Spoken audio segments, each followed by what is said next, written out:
Hi, thank you for coming. We are doing a presentation tonight on from the Como Conservatory. This is just a little presentation, very short, on some plants from the Como Conservatory. So we are going to just go ahead and get started. These are just like 15 or so plants. Um, I photographed while at the Como Park Conservatory, and I happened to take photos also of the name placards. And this was actually going to be a much larger presentation, but plant identification ended up being just a little more difficult than I had anticipated, and so I thought I'd just go with the sure ones, and we move forward from there. So this is the Como Conservatory. Let's go. All right, we're going to start off with kangaroo paw ferns. These prefer bright, indirect sunlight, humidity at 50% plus, also can do 60 to 75 degrees. They like moist soil and not waterlogged, and they can also get brown tips due to low humidity. Apologies, there's a spelling error.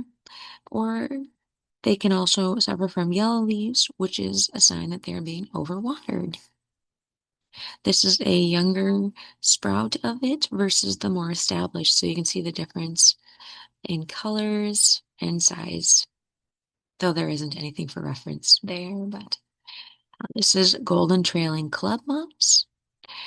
It prefers humidity between 60 and 100%, moderate temperatures that can be found in zones 9 through 11 in the United States growing zones. And it also likes partial to full shade. You know what? I'm going to apologize because I'm not 100% sure that those zones are accurate.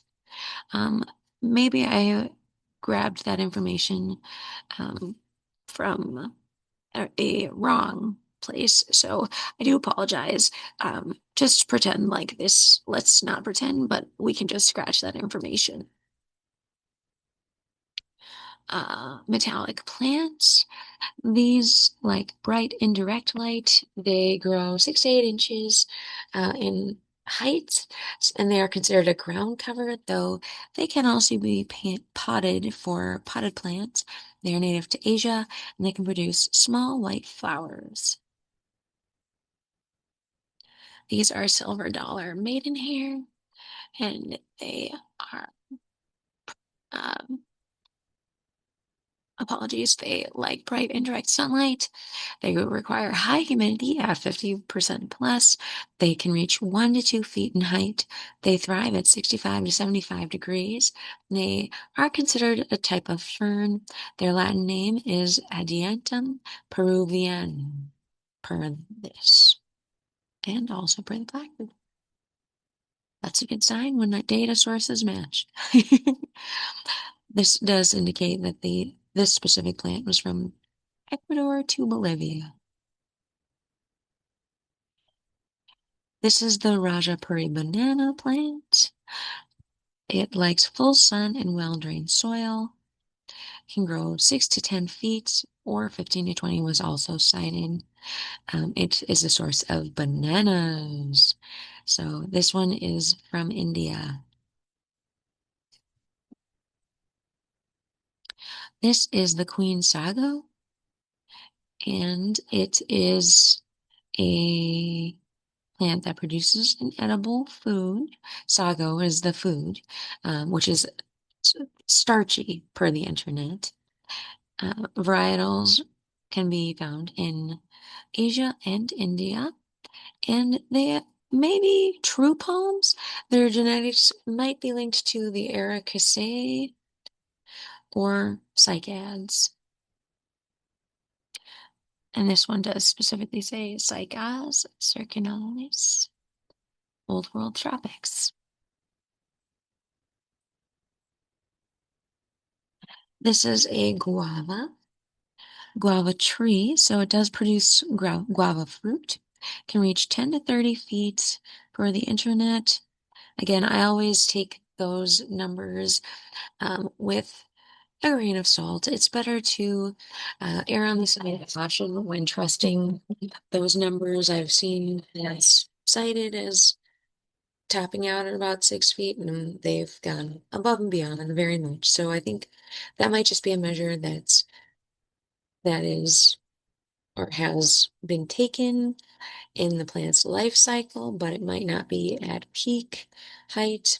And so it could honestly just be a guess as well. But they like full sun and well-drained soil, and they can also be considered an ornamental. This is the Calamandan orange tree. It likes full sun and 65 to 75 degrees. It is also susceptible to pests. You can see some fruits here in the background. So that's always kind of cool.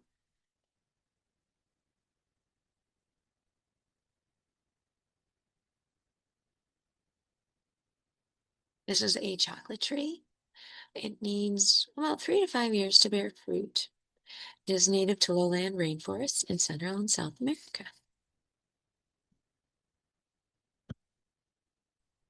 Java plums are to be found on trees such as this one. There may be some fruits up in the canopy here. It is native to Asia. This one specifically is from India. Produces an edible fruit. We already are looking here. They're kind of reddish to purplish. These trees can grow up to 30 to 90 plus feet, and they like full sun and varied soils. This is the sapote. I apologize. I'm not sure that it's pronounced. So that is my presumption. I could be mistaken. I found information online of the Diospyros nigra but this specific kind is from Central America, Mexico. So I'm not sure what aligns and what doesn't there. But the black sapote Diospyros nigra produces a fruit that is reminiscent of chocolate pudding, and it can grow over 25 meters. This is a cinnamon tree. It can grow at 3 meters in height, can be harvested for 50 plus years. It can also flower. Cinnamon is found on the inner bark of the branches. So it's said that the outer bark is stripped of the tree, and the inner bark, they try to keep it in as intact as possible. And that is what you get when you get the cinnamon sticks, is the inner bark. So that's kind of cool. I didn't realize it was the bark. This is staghorn ferns. They grow in rainforests in Java, Bali, New Guinea, South Wales, etc. They can grow 35 inches by 31 inches by 35 inches. And the plants appear to be epiphytes, and they can grow on many things. At Como, they have them on a number of different surfaces, climbing up walls, plants. They're very unique, very interesting. And that is all for this very short presentation, just keeping it simple tonight. So any questions, concerns?